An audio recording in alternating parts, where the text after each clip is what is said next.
Assalamualaikum, salam malam Kliwon. So seperti biasa Santai Cik akan Syekia. Inilah gangguan dia. Time shoot dia datang.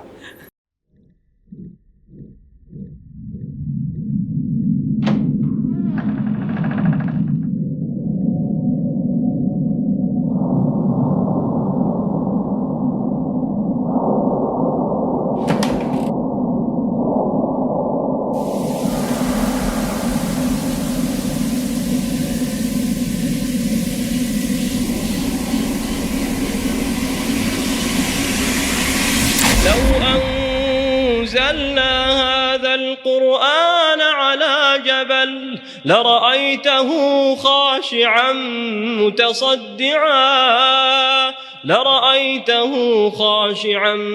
متصدعا من خشية الله وتلك الأمثال نضربها للناس لعلهم يتفكرون. Assalamualaikum, salam malam Kliwon. So seperti biasa Santai Chill akan membawa anda merasai penerangan kisah misteri. Okay guys, seperti kita tahu part 1 kita dah dengar bercerita kisah-kisah Mike. So kita sambung kepada part 2. Kita tak nak buang masa. Syuk. Tapi sebelum tu jangan lupa share dan like dan subscribe. Sebelum tu kita akan hasilkan banyak lagi video-video yang lebih menarik, cerita seram ke, challenge ke. Ikutlah korang nak video apa, tapi seram tu tetap ada. So kita tak nak cerita panjang lagi. Kita akan teruskan dengan cerita Mike part 2. Okey Mike, apa yang nak dikongsi pada part 2 ni? So hari ni aku akan ceritakan sedikit pengalaman aku untuk yang aku mendalami lah dalam ilmu mistik ni ataupun ilmu gaib. So selepas yang aku berjumpa dengan seorang guru di Merlimau, so aku bersambung pula. Ketika itu orang kata aku pulang balik ke kampung halaman aku dan aku berjumpa dengan kawan-kawan kampung lah, lepak, cerita. So pada satu hari ni, kawan aku ni namanya Amir. So kita duduk sembang. Dia pun cerita pasal satu ilmu baru untuk diajar kepada aku. So ilmu ni adalah orang kata ilmu untuk kita membersihkan diri, iaitu ilmu putih ataupun orang kata ilmu untuk bersihkan diri lah. Ilmu batin. Bukan ilmu batin, ilmu untuk kita melihat keadaan sekeliling kita, kita merasa nak menguatkan lagi dalaman kita. So adalah antara syarat-syarat ilmu tu diajar kita. Contohnya salah satunya adalah puasa. Kalau siapa pernah dengar pasal puasa yang kita tidak dibenarkan makan daging. Makan daging, tak kisah daging merah atau daging putih. Dan puasa itu adalah puasa yang bukan semua orang boleh buat. Puasa tu ada yang dikatakan 3 hari ataupun 7 hari. Okey, puasa ni kita panggil puasa Pentageni kalau tak silap saya. Pentageni. So puasa ni adalah puasa untuk kita menyucikan diri. Ada yang buat sampai paling menjaga masa panjang 6 bulan. So kita nak puasa. Lepas tu kita makan hanya segenggam nasi putih. Itu sahaja, nasi putih ataupun nasi putih tak silap, dan air sedikit saja. Itu maksud lepas buka puasa ataupun sahur? Buka puasa sekali, sahur sekali, itu saja boleh makan. Tak ada lauk lah? Tak ada lauk, kosong. Itulah namanya, puasa putih. So kita nak menyucikan diri. Apabila kita dah selesai buat orang kata puasa ni, tak tahulah, ini pada rakan saya sendiri, dia dapat melihat terbuka hijab dia yang ke-6. Orang kata ada yang original dapat hijab ke-6, tapi ini adalah orang yang mencari hijab ke-6. So ada dua yang benda yang berbeza. So dia pun mula nampak dan mula merasa. So kita tanya dia pada mana dia belajar. Kita nak cek guru tu. So kita pun bergerak ke Jasin Melaka. So kat situ sebelum saya berjumpa guru ni, saya berjumpa lagi seorang kawan sahabat pada guru ni lah. So saya tak langsung pada hari tu kita dapat satu hadiah istimewa. Hadiah yang kita tahu mengenai salah satu perkuburan lama. Perkuburan lama yang kita tak pernah tahu pun wujudnya di situ, tapak tu. So bila kita sampai, okey, jumpa abang ni, kita borak. Okey, jomlah kita tengok ke kubur. So di kubur tu dikatakan kubur diraja Melayu yang lama. Okay, kubur Diraja Melayu yang lama. So itu adalah kawasan istana sebenarnya di atas bukit. Ada satu di kawasan Jasin atas bukit. Situ adalah kubur lama. So macam mana abang tahu itu kubur lama bang? Dia kata ianya datang dalam mimpi. Dalam mimpi. So jikalau anak tidak mahu keluarga anak diganggu, ataupun apa-apa cara pun, anak harus ikatkan pada kubur beta dengan kain kuning. Itulah syarat dia. So dia pun pergi ikat. Rupanya betul, itulah kubur. Kita tahu kubur Islam biasa adalah hanya kubur tanah merah. Betul. Dan kubur diraja ni adalah bertingkat. Nampak tingkat dia ada 1, 2, 3, 4, 5 tak saya. 5 tingkat masuk kubur diraja tu. So situ saya pun dapat peluang tengok. Sebelum masuk kita pun ada buat sedikit amal lah. Kita orang kata apa? Berselawat, kita menjunjung. So bila kita dah siap, kita bawa kita masuk. Kat situ kita dapat ada satu aura yang beza lah. Sebab dikatakan dulu pernah terjadi sebelum ni ada orang kampung di kawasan situ untuk membersihkan kubur di situ. Masih bersih tu okey, normal. Bila balik satu kampung demam. Kenapa? Betul, pelik kan? Tapi itulah orang kata kita tak tahu tempat siapa, kita pun tak boleh main masuk. So tu sebabnya si raja ataupun si mati datang bertemu owner dalam mimpi. So dia dah beritahu apa sebab. So kali kedua alhamdulillah kita buat pembersihan sekali, okey. So yang satu lagi unik di kawasan itu adalah kubur yang dikatakan adalah kubur bagi seorang pengamal agama, ataupun lebih dikatakan sebagai ustaz diraja lah, lebih kurang. Ustaz diraja mana kira di bawah kepimpinan raja lah. So kuburnya biasa, tapi yang uniknya adalah dia menggunakan batu belimbing. Batu belimbing, macam mana tu? Dia punya batu nisan tu adalah bentuk belimbing. So kalau viewers tak percaya, viewers pun boleh check lah dekat Google dan type batu belimbing, batu nisan belimbing. Dari situ keluarlah apa maklumat. So kat situ saya kata ini depan mata bagi saya dapat. So datanglah abang yang katakan tok guru saya tu datang dan kita berjumpa di situ. Itu titik permulaan saya mendalami lagi dalam dunia gaib. So kat situ juga dia ada mengajar saya permulaan untuk kita mendapatkan satu tubuh badan yang sihat ataupun pernafasan yang lebih lancar. Sambil kita bernafas, sambil kita zikir. Okey, contohnya kita tarik nafas. Allahu Akbar. Allahu Akbar. So dalam masa yang sama kita bernafas lancar dan kita berzikir untuk dalam man kita. So di situ juga kita belajar sedikit demi sedikit ilmu lah. So dia pun ada cakap selepas ni kita akan berjumpa di rumah. So kita pula move on ke rumah dia. Okay, dia sampai rumah dia. Rumah dia orang biasa, bukan orang kata orang senang. So saya panggil si ustaz lah, senang lah. Si ustaz ni mengajak saya masuk ke satu bilik. Bilik yang dikatakan bilik untuk rawatan.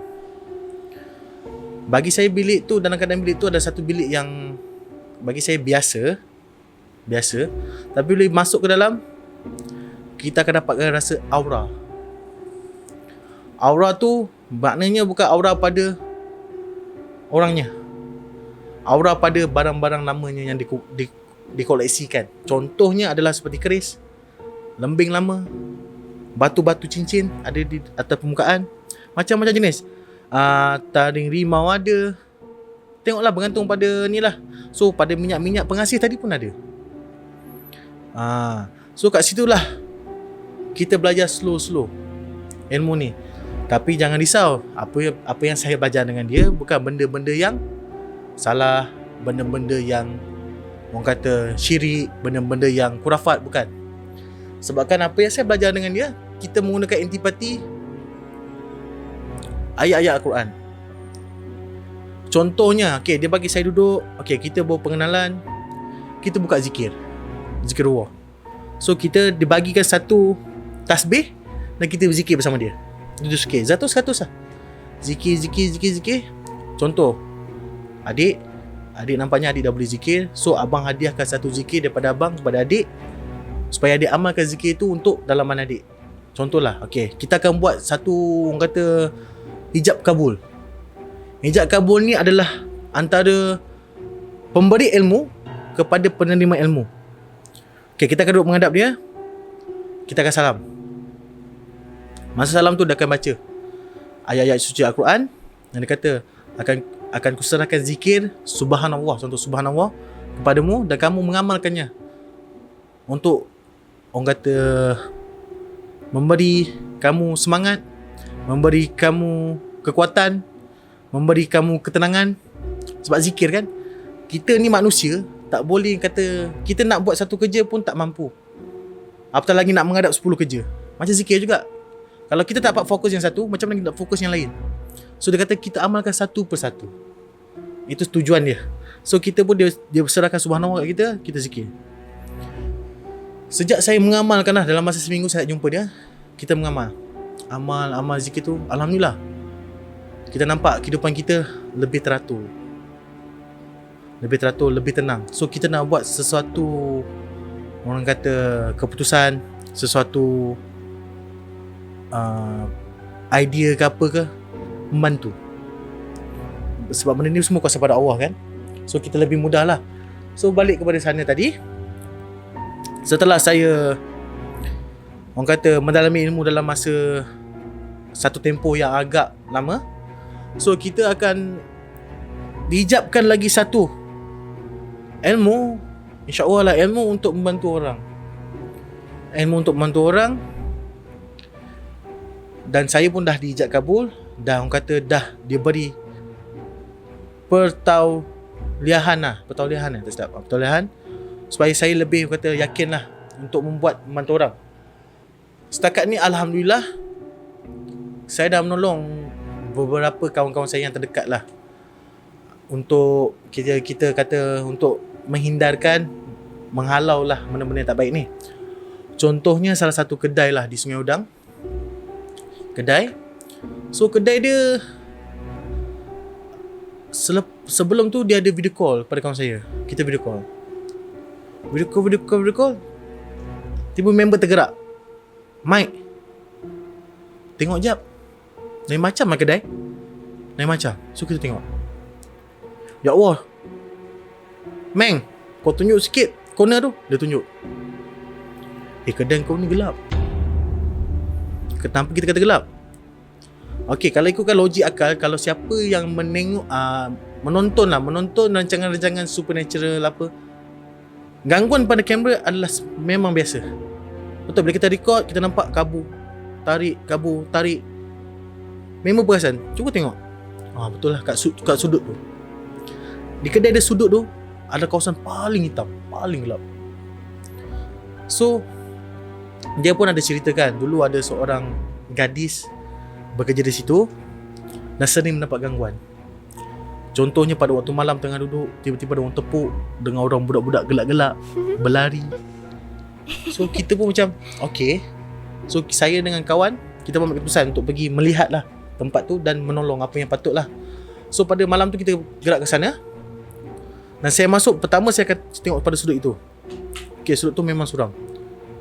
Tapi bila ketiban kami, benda ni akan tahu. Jika kita nak menolong orang, atau kita tahu ada yang orang pandai, mahir dalam bidang ni, dia akan datang.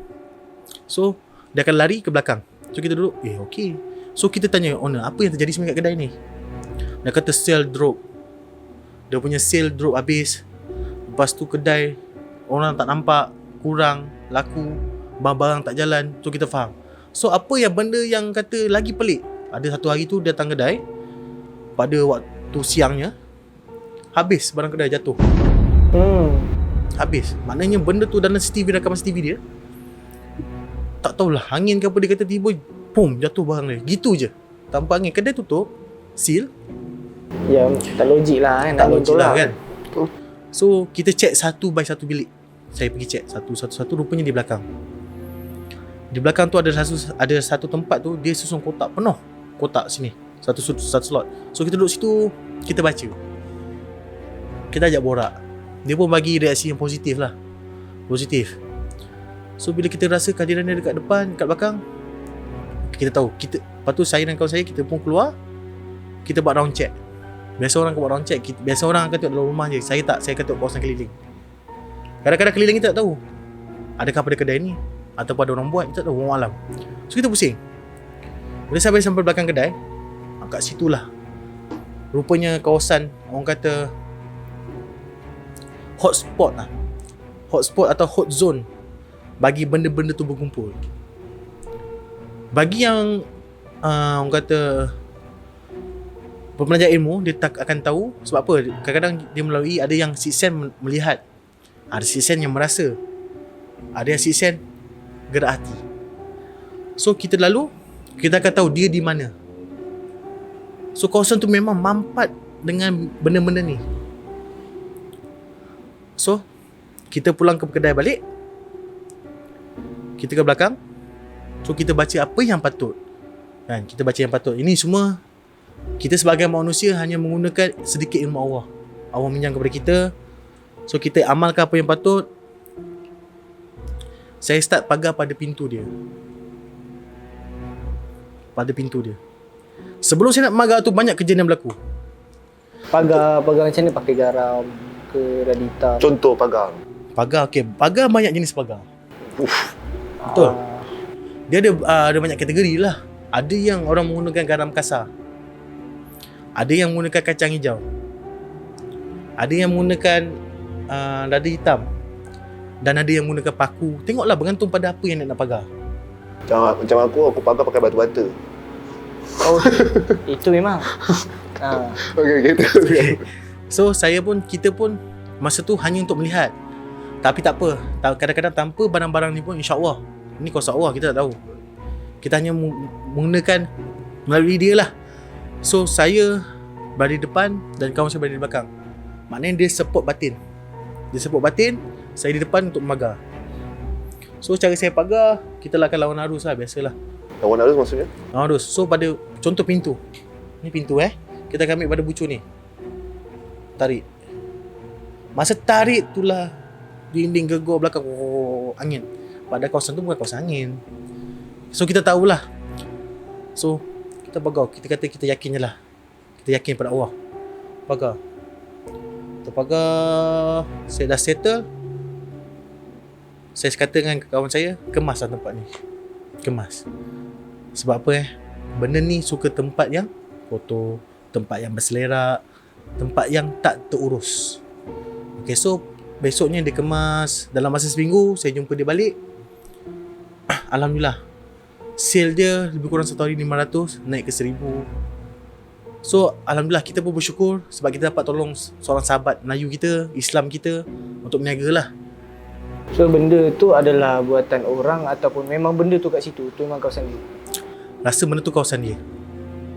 Sebab apa? Kalau buatan orang, saya tanya dia mengenai buatan orang lah. So buatan orang ni pun pelbagai jenis orang hantar.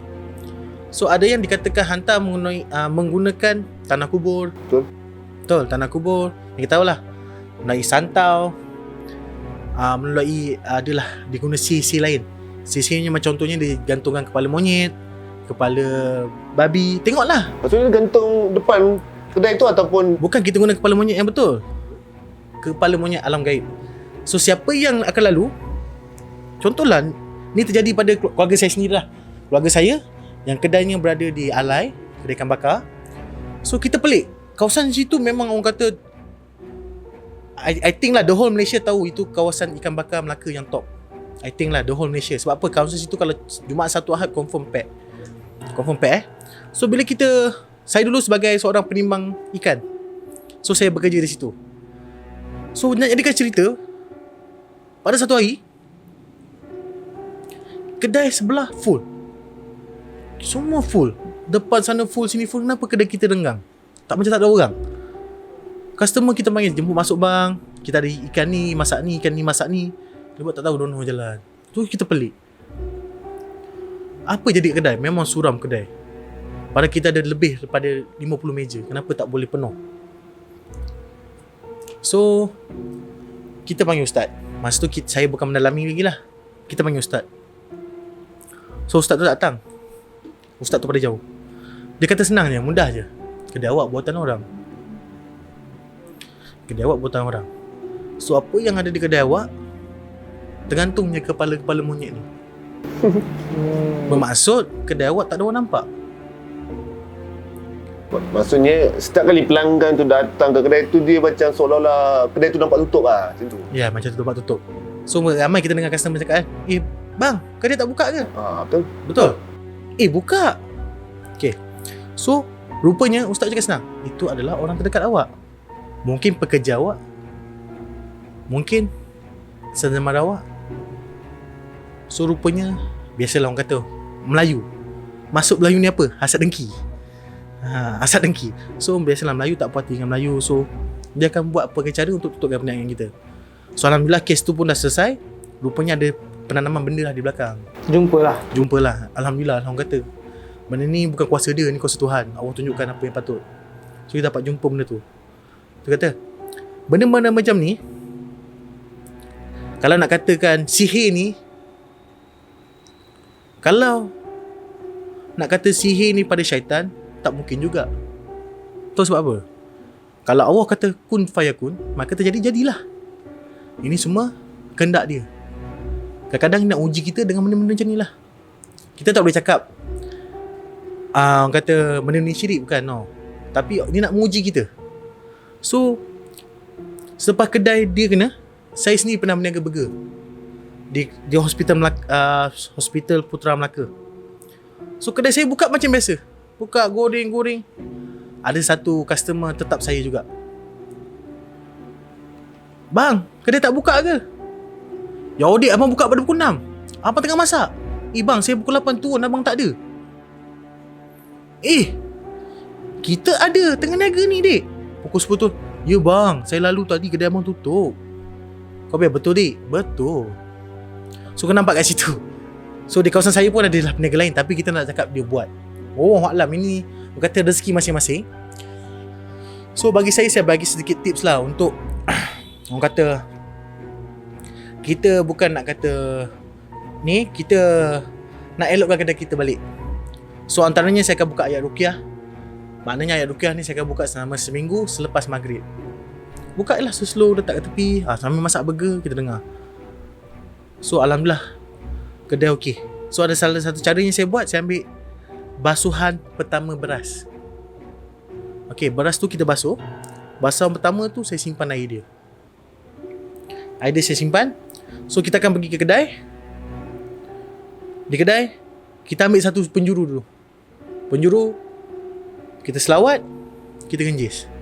Lawan arah jam. Tawaf. Keliling kedai lah, baca. Okay, so benda ni sebenarnya kita nak naikkan seri kedai, rezeki. Dan kita nak elakkan lah benda-benda gaib lagi. So alhamdulillah saya amalkan juga benda tu dalam masa sebulan lah. Sebab kita rasa seminggu dah okey, tapi biar kita buat berlarutan, sebab benda ni pun tak salah. Kita bukan guna kata mantra, bukan. Kita guna ayat suci Al-Quran. So kita selawat, kita buat, alhamdulillah menjadi. So pada situ kita nampak kata apa, macam mana kita boleh settle satu-satu masalah. So selepas kejadian di kedai saya, masuklah bulan puasa. So pada bulan puasa ni biasalah kita berniaga kan, shop. Betul. Okay, masa kita berniaga, ada dapat panggilan pada kawan saya, orang Batu Pahat. Dia kata, jom lah lepak kedai.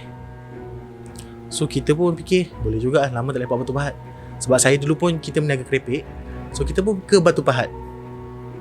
So bila duduk kat Batu Pahat tu, kita lepak. Tiba-tiba dia buka cerita.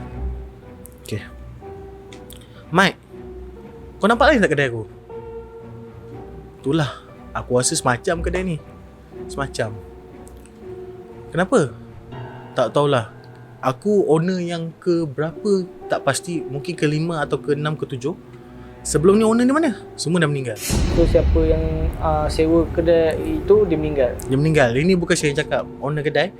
So tuan yang bagi sewa pun sama. Cerita benda yang sama. Sebelum ni kedai motor. Orang tu iyalah buat bengkel. Last sekali tak mampu jalan dan owner pun meninggal. Kita pun pelik, kenapa jadi macam ni kan? So bila kita duduk dalam kedai, masa tu dalam pukul 11-12 malam, Duduk relax-relax. Tiba-tiba hati saya tergerak. Keluar pada kedai. Dikatakan owner kata mungkin orang sebelah yang buat, sebab orang kata orang sebelah ni memang ada sedikit masalah lah pada peniaga-peniaga lain. So kita tak ambil pot pasal tu. So bila saya keluar, saya duduk di sebatang pokok tepi. Duduk, lepak, isap rokok. Tiba-tiba rasa ada kehadiran. Amat berat. Oh kata ni kacau ni. Sebab apa? Oh ada benda ni kat sini ni. Okay, saya masuk balik. Kita borak. Tiba-tiba ada katak. Dengan kelakar katak. Loncat depan pintu. Dia stop. Depan pintu, betul depan pintu stop. Katak tu besar? Besar biasa je. Katak biasa. Kita pun bercakap katak tu. Macam tak percaya kan? Katak kan, cakap dengan katak. Kau buat apa kat sini? Kau nak apa sebenarnya? Tolong ke tepi. Lompat. Oh hilang. Hilang depan mata kau lah. Tak hilang. Bukan depan mata kita lah. Tapi kita nampak lah dia loncat-loncat, kita keluar. Oh dah tak ada. Maksud dia dengar lah. Dia dengar. Tiba-tiba owner sebelah datang kedai, masuk kedai. Dia nak beli kerepek. Masuk kita tengah buat packaging kerepek lah. Dia salam. Sampai ke tang kita. Kita ni ada belajar sikit. Dia salam dan dia terkaku. Kenapa perlu terkaku dengan saya? Kalau awak tak buat salah, tak mungkin awak akan terkaku di situ. Masa Kita tu lepas. dia ada satu kuasa psychic. Dia Salam kata, tu terkejut. Macam Ni OP ni. so dia pandang kita pandang dia kan. Pandang je. Dia lepas. Betul tu kau tak kaya balik. Salam balik. Tak tarik tapi macam tak apalah biar dulu. So nak beli kerepek, tak apa, kita pandang je. Berpeluh. Dalam keadaan kedai yang ada kipas yang kuat pun masih berpeluh. Aku sekarang tengah berpeluh. So dia berpeluh. Okey bang, sihat bang sihat Alhamdulillah sihat. Oh baik. Baik, sihat. Okey. Biasa owner cakap dia akan lepak isu lama. So dia bagi duit. Cakap dengan kawan, duit tu tak tepi dulu. Jangan masukkan dalam sale. So owner tu macam gelisah lah. Okay, tak apalah, balik dah. Dek, nak tengok bola Liverpool, jom lah. Pergi sebelah. Malam tu malang tak tengok. Sebab Liverpool pun tak power sekarang. So kita biarkan.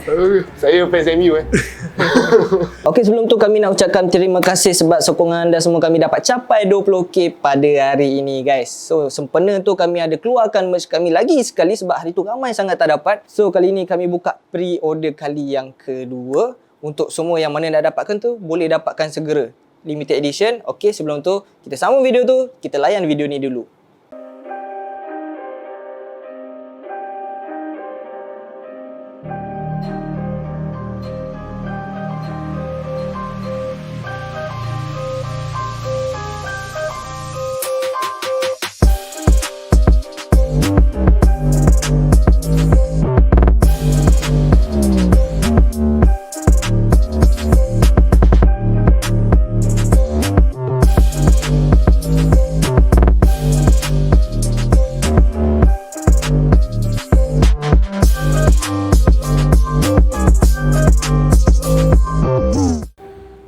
So kita biarkan Liverpool tadi.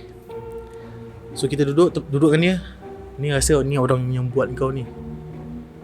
Kenapa aku cakap dia buat kau? Pada riak wajah dia kita nampak dia tak selesa. Dia berpeluh.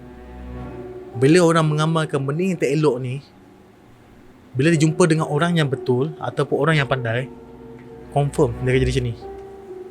Duit tu jangan masukkan pada dalam sale. Asingkan. Kalau kau masuk dalam sale, aku takut kedai kau lagi drop. Memang betul kedai dia tengah drop. So kita kata asing, simpan tempat lain. Jangan campur dengan duit sale. Tapi ambil lah kan. Ambil tetap ambil. Tapi kalau elok kan, ambil letak satu tempat lain. Jangan campur dengan apa yang patut kat kedai. Ya, tak ambil rugi. Boleh letak kat bank, nanti bank pula rugi. Okay. So selepas tu, malam tu lah kita lepak, buat-buat santai, chill kan. Duduk-duduk, tiba-tiba datanglah orang yang menjaga tanah tu. Tanah. Tuan tanah. Tuan tanah. Ada yang pada kaum kerabat dia datang bersuah muka. So dikatakan malam tu rezeki lah. Kita dapat berjumpa dengan, orang kata bukan entiti lah, lebih kepada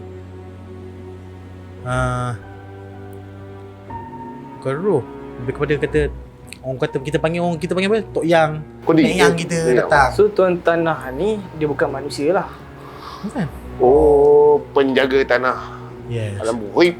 Dia datang masa tu waktu tengah lepak-lepak, Ya, kita borak-borak. tengah santai, gelak-gelak. So, macam mana keadaan yang dia datang maksudnya? Dia datang jalan tiba-tiba pergi ke meja ke? Okay, contoh kita macam ni. Macam ni, tengah duduk borak-borak, tiba-tiba keadaan akan jadi lebih sejuk. Kita akan rasa chill, terlampau chill, sejuk. So dia datang, bagi orang rasa, oh dia ada. So yang owner kedai, tahu tak dia siapa? Kau tahu? Tahu tak dia siapa? Siapa dia? Ni keturunan aku punya. So datang, dia akan buat checking setiap pagi. Datang tengok kita buat apa. Oh patutlah. Benda yang baik datang, memang kita akan rasa lain. Benda yang jahat datang, kita akan rasa benda lain. So malam tu kita dapat dua rasa. Satu pada yang baik. Sebelum tu datang lagi, dia dalam bilik air. Owner tak bagi kencing dalam bilik air tu. Pelik, kenapa tak bagi? Jangan. Yang kencing lain jadi. Itulah, saya pun dah jumpa beberapa owner juga tak bagi guna tandas. Bahaya. Ada, orang kata ada pengacau lah. So patutlah ada pengacau. So kita boleh duduk tandas tu, baru masuk pintu gegau. Oh, kau faham kenapa rupanya dalam ni tempat dia tumpang. Dia marah. Tapi tak apalah, kita bukan kata nak kacau kau. Aku pun tak peduli kau siapa. Aku nak pakai tandas. Dia nak iyak je. Dia tiak ke, kau nak gegau ke, tu pulang pada kau. Yang kau tahu aku nak buang hajat aku. Lagi penting kot pada kau yang dia sekarang. So kita buang, kita keluar. Dan sekali kita masuk, dia dah tak ada. So mungkin satu gimmick untuk menakutkan kita, ataupun nak bagi tahu yang dia ada kat kita. So malam tu kita dapat dah jumpa. Okay, ni untuk yang aku ni lah. Mungkin ada segelintir orang takkan percaya. Tapi owner kedai tahu benda tu. Dia tahu tu dia punya. Dia tunjuk. Okay ni, kenal tak ni? Oh rasa ada. So sepanjang malam tu dia teman. Teman-teman. Sebelum yang kejadian yang kata tandas tadi, sorry sebelum tanya ke tandas tu, saya duduk kat tepi tau, corner lot kedai. Saja nak tengok kedai dalam, apa yang dia jual, apa yang dia masak lah, tengok. Dia punya kedai ni kedai zinc tau, belah tepi. Dia zinc. Bila zinc, dia gegau. Kutuk. Keluar. Tak ada apa-apa. Jam pukul 12 malam. Pukul 1 masa pukul 1. Pukul 1 macam mana kata, angin tak ada. Macam boleh gegar. So kita sepelik lah kan. Tu kata, benda-benda yang gaib ni nak menakutkan kita dengan pelbagai cara. So kat situ nampak lah, kita didatangi dengan yang benda yang buruk dan benda yang baik. So saya lepak sampai pukul 6, alhamdulillah lah, berakhirnya dengan baik. So kedai tu pun saya tolong pulihkan slow-slow, buang apa yang patut, apa yang tak patut. Dan alhamdulillah, sampai sekarang masih berniaga. Cuma sekarang musim KP kan, so jadi terhad lah kedai tu. So kedai tu ada di Batu Pahat. So siapa yang boleh nak singgah-singgah lah. Kita buat promo sikit lah kan. Alam tu Kedai keripik. Batu Pahat dia famous dengan keripik kan. Yes. So yang mana nak beli keripik kat Batu Pahat tu, hati-hati sikit. Itu risau kan. Kedai tengah, tepi. Biarlah rahsia, nanti kita beritahu. Baru nak AV dah. Itu nasib korang. Okay. Bukan nasib korang. So selepas kita promo ni, perjalanan pulang ke Melaka. Okay, masa pulang ke Melaka tu adalah, orang kata, gangguan sedikit-sedikit tu lah nak tunjukkan kita nak balik. So masa perjalanan balik, kita ada lalu satu kampung lama. Dalam tu lepas sahur tak silap 25 nak balik ni. So ingat, sahur ni, bulan puasa ni, bulan yang tiada hantu. Betul kan? Semua kita tahu, bukan tiada hantu. Ada. Yang dipagar hanya syaitan. Betul. Jin tak dipagar. Jin masih berjalan. Betul. Jangan silap, syaitan saja. Dalam Quran pun menyatakan syaitan akan dipagar pada bulan puasa. Bukan jin. Bukan jin. So masa kita balik tu, pukul 5. Siapa jalan pagi? Pukul 5 pagi kadang-kadang jalan. Ada orang jalan lah. Yelah, mungkin nak pergi masjid ke apa kan, depan sikit. Orang yang sama. apa benda ni, kacau kata. Kacau. Kita nampak pakcik tu lagi. Ke depan sikit pakcik tu lagi. Lepas sekali pakcik tu pun hilang. So itulah orang kata salah satu petanda yang kita dapat lah. Tak ada kenderaan rosak ke apa, tak ada? Tak ada. Kawasan kampung. Dan kenapa pakcik tu perlu pulang kan? Perlu pulang. Kita bawa slow je kampung, nak balik Melaka.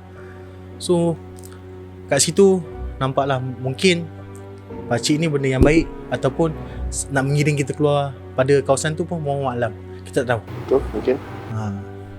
So guys, sebelum aku habiskan video ni lah yang ni soalan sebenarnya cepu mas. Okay. Right.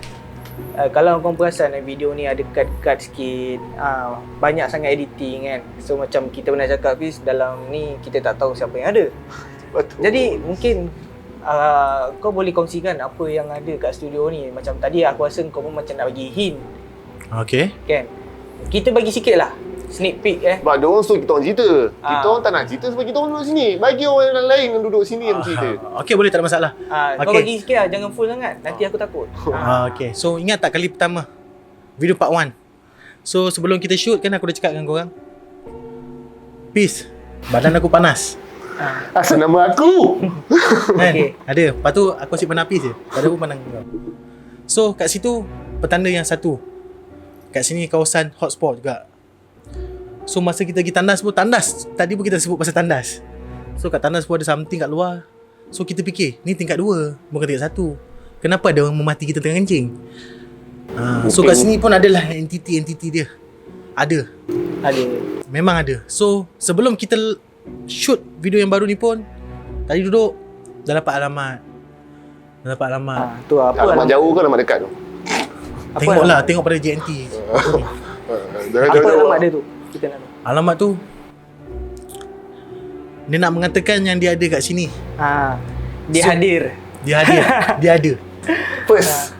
Dia first. Dia first. Dia dah kita pin dia. Sebelum korang dia dah first dulu. Pin dia. So bukan aku saya rasa. So pun ada sebelum ni ada lagi seorang pun terasa benda yang sama. Ada benda tu nak beritahu yang dia ada kat sini.